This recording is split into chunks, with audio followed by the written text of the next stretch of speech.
Dream Image English Learning Point, the name of quality and the symbol of confidence.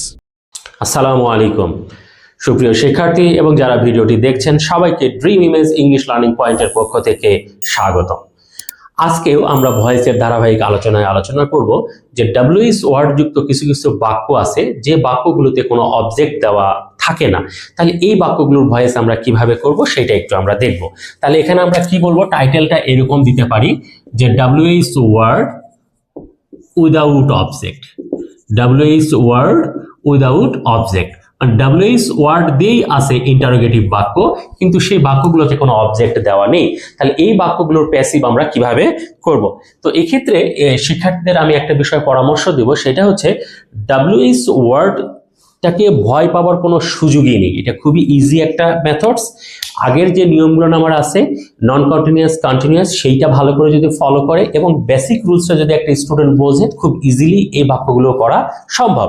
তো এক্ষেত্রে যে বিষয়টা লক্ষ্য রাখতে হবে সেটা হলো, যেহেতু অবজেক্ট দেওয়া নেই তাই ডব্লিউএস ওয়ার্ডটাই প্যাসিভ ভয়েসের সাবজেক্ট হিসাবে কাজ করে।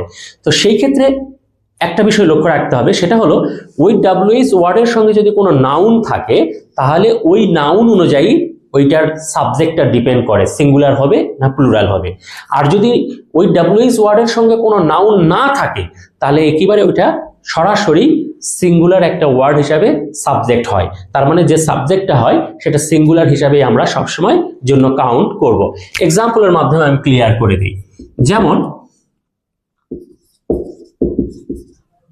Which colours did you like most? Maximum স্টুডেন্টকে করতে দিলে, বিশেষ করে এসএসসি লেভেলে, মোস্টকে কেউ কেউ সাবজেক্ট করে ফেলে, বা হয়তো বা আরো অন্য কোনো কিছু সামওয়ান, সামবডি বা এই টাইপের কোনো কিছু ধরে নিয়ে ভয়েস করে। কিন্তু এই বাক্যগুলোতে সামওয়ান বা সামবডি এই টাইপের ধরে নেওয়ার কোনো সুযোগ নেই। এখানে আমাকে দেখতে হবে এখানে ডি এটা টেন্সটাকে বেয়ার করতেছে, যেটা কন্টেন্টস পাস্ট ইনডিফাইনিট।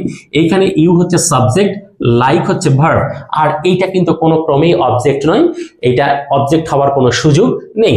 তাহলে আমরা দেখলাম বাক্যটার সাবজেক্ট দেওয়া আছে, ভার্ব দেওয়া আছে, সেই সঙ্গে টেন্স দেওয়া আছে, কিন্তু কোনো অবজেক্ট দেওয়া নেই।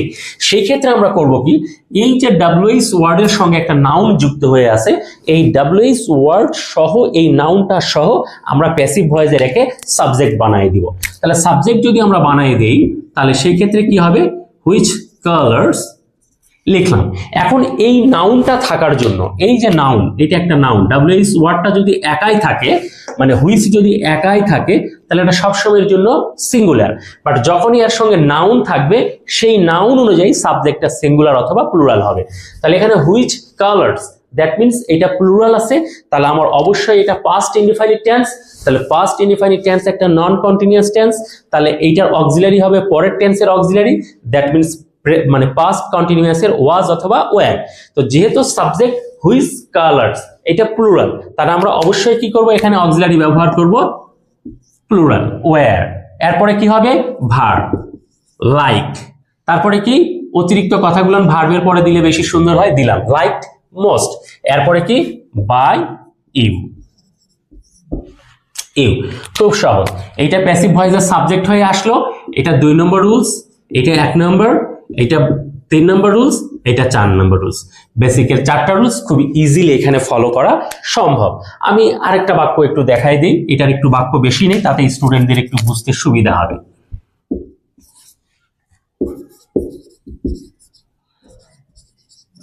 হুইচ বুকস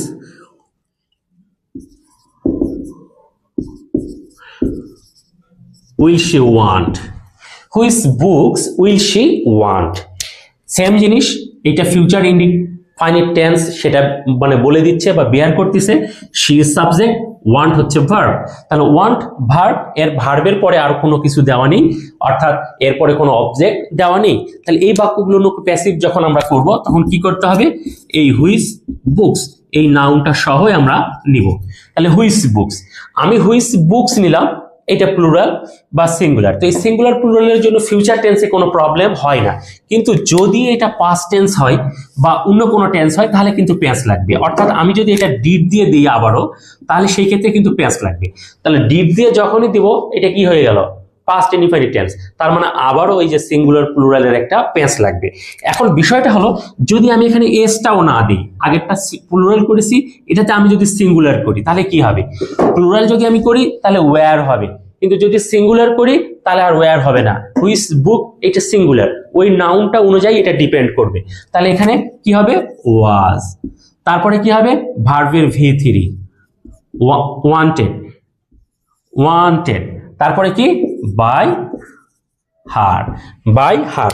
তাহলে এইটা সিঙ্গুলার হিসাবে, এই জন্য এটাই সাবজেক্ট প্যাসিভ ভয়েসের, এবং সেটা কি সিঙ্গুলার হিসাবে বেয়ার করলো, যার জন্য এখানে ওয়াজ 2 নম্বর, এইটা 3 নম্বর, এইটা 4 নম্বর। আমি লাস্ট আরেকটা এক্সাম্পল দিব, সেটা হচ্ছে নাউন ছাড়া। ওই যে আমি বলছি নাউন ছাড়াও এটা থাকতে পারে, তো সেই ক্ষেত্রে কি হতে পারে? What does your father do? What does your father do? এই বাক্যটা যদি আমরা খেয়াল করি, এখানেও হোয়াট দিয়ে কোশ্চেন করা আছে, ইওর ফাদার এটা পুরোপুরি সাবজেক্ট, ডু ভার্ব, কিন্তু এখানে কোনো অবজেক্ট দেওয়া নেই। তাহলে এই বাক্যটাও সেম একইভাবে আমাকে কি এই যে WH ওয়ার্ডটা আছে এটাই প্যাসিভ ভয়েসের সাবজেক্ট হিসাবে দায়িত্ব পালন করবে, কিন্তু এর সঙ্গে কোনো নাউনও নেই। আগের দুটোতেই নাউন ছিল, এখানে প্লুরাল দিয়েছে, এখানে সিঙ্গুলার দিয়েছে, আর এখানে কোনো নাউনই নেই। তাহলে নাউন যখন নেই, আমি বলছি আগে WH ওয়ার্ডগুলোর সঙ্গে যদি নাউন না থাকে তখন আমরা ওইটাকে সিঙ্গুলার হিসেবে কাউন্ট করব, আর যদি নাউন থাকে তাহলে সেই নাউন সিঙ্গুলার না প্লুরাল সেটা দেখে কাউন্ট করব। তো এইখানে আমাদের এটা এই হোয়াটটাই প্যাসিভ ভয়েসের সাবজেক্ট হলো। ব্যাস, ওকে। এটা প্রেজেন্ট ইনডিফাইনিট টেন্স, নন কন্টিনিউয়াস, তাহলে অবশ্যই পরের টেন্সের অক্সিলারি ব্যবহার হবে, অর্থাৎ এম, ইজ, আর। তাহলে হোয়াটটাকে যদি আমরা সিঙ্গুলার হিসেবে কাউন্ট করি তাহলে কি হবে? সিঙ্গুলার এটা, তাহলে অবশ্যই এর সঙ্গে হবে ইজ, তাহলে হোয়াট ইজ। তারপরে কি? ভার্বের V3 ডান, তারপরে হচ্ছে by your father, by your father. এটা 1 নম্বর রুলস, মানে হোয়াট যেহেতু অবজেক্ট না এই জন্য হোয়াটই প্যাসিভ ভয়েসের সাবজেক্ট।